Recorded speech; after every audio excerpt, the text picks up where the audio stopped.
Hello and welcome. My name is Christopher Willis and I'm a principal security researcher here at Prelude. Today, I'm going to be showing off SCwipe. SCwipe is our newest ransomware within our ransomware theme.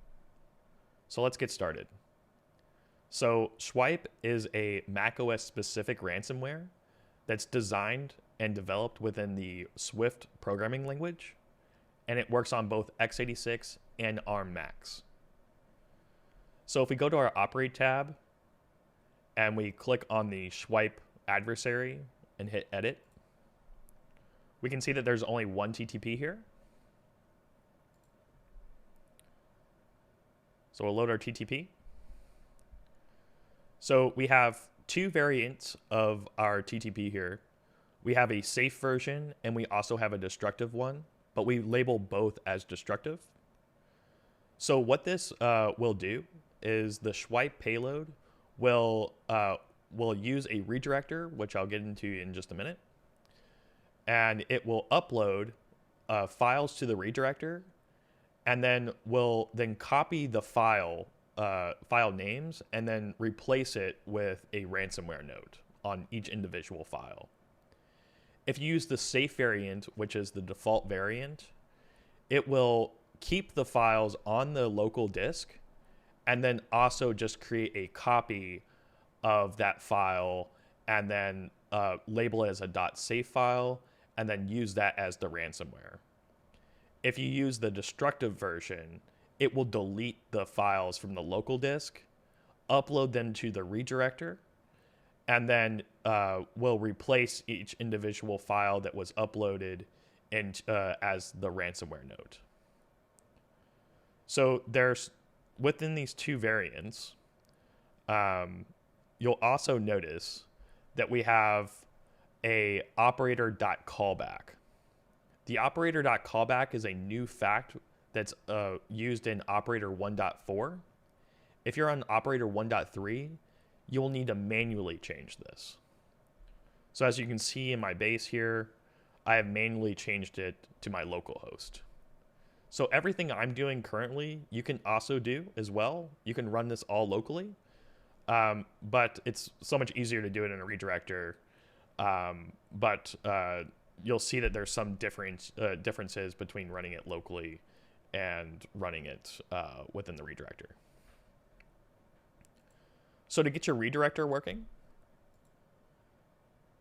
you'll go to Provision a new redirector. And then in this Provision tab, you'll see something here down at the bottom that's not currently here, but you'll see it. And that will be to provision the spiderweb Python file. And then that will be your redirector for the SCwipe payload. So going back to our adversary, let's deploy the TTP and let's see how it works. We're going to go into the editor window again and hit deploy. I'm going to select my home range since I'm already on macOS and I'm going to be doing it locally.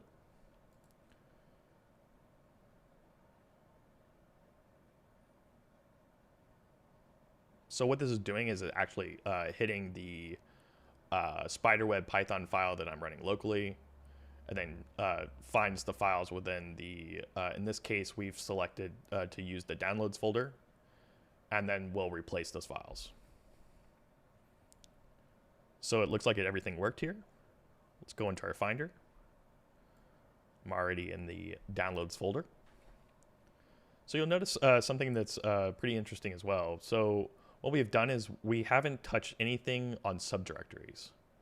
So this prelude-4k is not affected, but the other files are. So in this case, it's created anything that we have a file, just a standard file within the downloads directory. It's created a .safe version since I deployed the safe version. And if we wanted to say see the ransomware note, I'll click on this Teams Markdown. I'll open text edit, and I have my ransomware note here. So it creates this ransomware note for every single file that is on the .safe.